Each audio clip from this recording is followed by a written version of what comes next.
शेर फिर से वापस आ गया है और देख रहे हो 7 बजते रात के 12 बजे तक दहाड़ेगा, फिर से दहाड़ेगा वो। Thanks to Supreme Court, thank you so much for releasing Arnab. मैं चाहता हूँ कि अर्नब जी अब नोएडा के जो उनका स्टूडियो है वहाँ पे आके रिपोर्टिंग करें अपना, ताकि महाराष्ट्र सरकार उनको कुछ ना कर पाए। बाकी कांग्रेचुलेशन रिपब्लिक भारत जी। आज हमारा दिल जो है बहुत खुशी से नाच उठा है। काफी दिनों से हमें इस दिन का इंतजार था और हमें शुरू से जो है हमारे न्यायपालिका पे पूरा भरोसा था और उनके फैसले से हम अब देख सकते हैं सब में खुशी का माहौल है। और अर्नब जी, वेलकम बैक अर्नब। अक्सर सच्चाई की जीत होती है और आज सच्चाई की जीत हुई है। सत्यमेव जयते, सत्यमेव सच्चाई की जीत हुई है। बोलो श्यामा उद्धव ठाकरे तेरी छाती पे लात मारने आ रहे हैं अब। 10 जनपद की महारानी से लेकर मातोश्री में बैठे तथा कथित अंधे महाराज के चेहरे पर ये जोरदार तमाचा है।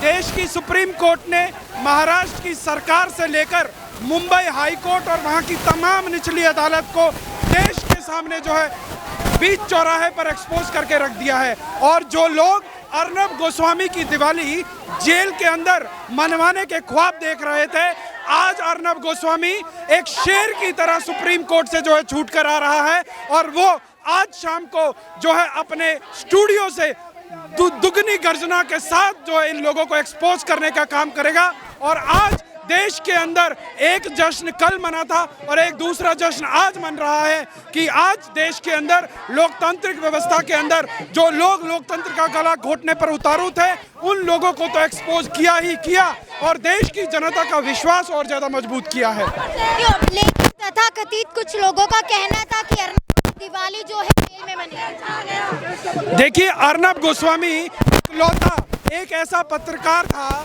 जिसने पालकर संतों से लेकर सुशांत सिंह राजपूत का केस हो, चाहे हाथरस का मामला हो, हर केस में सच्चाई का साथ दिया और देश के सामने वो सारे षड्यंत्रों का पर्दाफाश किया। अगर अर्नब गोस्वामी का ये अपराध है तो अर्नब गोस्वामी के साथ मैं हर उस अपराध में शामिल हूं और यही फलसफा यहां आई हुई इस तमाम जनता जनार्दन का है। और जो जनता अर्नब गोस्वामी का रिहाई की जो है बेसब्री से इंतजार कर रही थी, आज देखिए जश्न का माहौल, क्या बच्चा, क्या बड़ा, क्या बूढ़ा, आज सब लोग जो है यहाँ पर ढोल नगाड़ों की थाप पर नाचते हुए नजर आ रहे हैं। तो ये लोकतंत्र की बहुत बड़ी जीत है और उनका तमाम हुक्मरानों के गाल पर झन्नाटेदार तमाचा है जो खैरात में मिली हुई सरकार के दम पे इस देश के अंदर एक गुंडागर्दी का, एक अराजकता का राज पैदा करने पर तुले हुए थे। अब अर्नब का आगे क्या रुख होने वाला है, क्या एक्सपेक्ट? अर्नब गोस्वामी अब उन सब लोगों को एक एक करके एक्सपोज करेगा जो लोग इस खाते तो इस देश का हैं पर इस देश के होते हुए विदेशी लोगों के इशारों पर चलते हैं और देश के अंदर एक अराजकता का माहौल पैदा करना चाहते हैं। आज जो ये हुआ है, हम सभी राष्ट्रवादियों की जीत हुई है। जिस तरीके से आज सभी लोगों ने एक होकर के अर्नब के लिए आवाज उठाया, 130 करोड़ जनता ने, ये 130 करोड़ जनता की जीत हुई है। क्या कहेंगे, जिस तरह से आप लोगों की लड़ाई इतने दिनों से जारी थी और आज कहीं ना कहीं सत्य की जीत? जी, जैसा कि आप सभी को पता ही है कि सत्य थोड़ा समय लगता है सत्य को जीतने में, पर सत्य जीतता जरूर है। अर्नब गोस्वामी सत्य के रास्ते पे था और हम लोग सत्य के लिए लड़ाई लड़ रहे थे, इस वजह से थोड़ा संघर्ष लंबा हुआ, लेकिन आज हम जीत गए। सर, एक बार फिर पूछना चाहूंगी कि आगे का क्या संघर्ष रहेगा? आगे का संघर्ष अभी हम कुछ बोल नहीं सकते हैं, वो हमारी रणनीति है, बैठ करके चर्चा करने के बाद हम आप लोग के मीडिया के माध्यम से जरूर बता देंगे। गोस्वामी जी को लेकर क्या कहना चाहेंगे? जब वो बाहर आएंगे तो अब उनका क्या रुख रहेगा महाराष्ट्र को लेकर? जैसा कि आप सबको पता है कि घायल शेर किस तरीके से दहाड़ता है, वो दुगनी ताकत से दहाड़ेगा। वो जेल से बाहर आते ही वो किसी को बख्शने वाले नहीं है। जिन्होंने उनके साथ अत्याचार किया है, जो अभी बातें वो जेल के अंदर रह करके जानते हैं, वो उन बातों को बाहर मीडिया के सामने लाएंगे, जनता के सामने लाएंगे। अब जिस सरकार ने भी उनके विरुद्ध यह कार्रवाई की, अब वो तैयार हो जाए, उनका पोल खुलने वाला है। जश्न का माहौल है, क्या कहने? बिल्कुल जश्न का माहौल है, क्योंकि अर्नब गोस्वामी आज तक राष्ट्रवादियों के लिए आवाज उठाते आया है और आज एक राष्ट्रवादी की जीत हुई है, मतलब सभी देशवासियों की जीत हुई है। तो आज जश्न का माहौल है, आज पटाखे भी फूटेंगे, बल्कि हर चीज होगी। देशवासियों को क्या कहना चाहेंगे?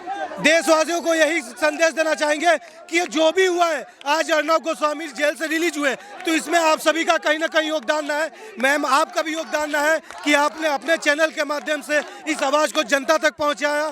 और जितने भी सोशल साइट पे भी भाई हैं, युवा हैं, उन्होंने भी आवाज़ पोस्ट वगैरह लगातार करते रहे और कुछ लोग भाई जमीन पर आकर भी उनके लिए लड़ाई लड़े। सुबह से आप लोग यहाँ पर मौजूद थे और फैसला आने में 4 साढ़े 4 का समय हो गया है। इंतजार का फल कितना मीठा रहा? अरे इंतजार का फल ऐसा मीठा रहा जैसे समझ लीजिए कि एक मरे हुए व्यक्ति को जो मर चुका होता है उसकी कुछ ख्वाहिशें अधूरी रह जाती है और भगवान के पास जाता है और कहता है कि भगवान मुझे 1 मिनट के लिए समय दे दो, मुझे अपने घर वालों से मिल के आना है। तो वही जिस तरीके से एक मृत व्यक्ति में प्राण डाल दिया जाता है 1 मिनट के लिए, वही खुशी हमें भी हुई है। अब जैसे सुप्रीम कोर्ट ने कहा था कि हाई कोर्ट को समझाना जरूरी है, तो सुप्रीम कोर्ट के इस वर्डिक्ट पर क्या कहना चाहेंगे? सुप्रीम कोर्ट ने बिल्कुल सही निर्णय लिया है। हाई कोर्ट, जैसा कि आप सभी जानते हैं, हाई कोर्ट है महाराष्ट्र सरकार का ही है।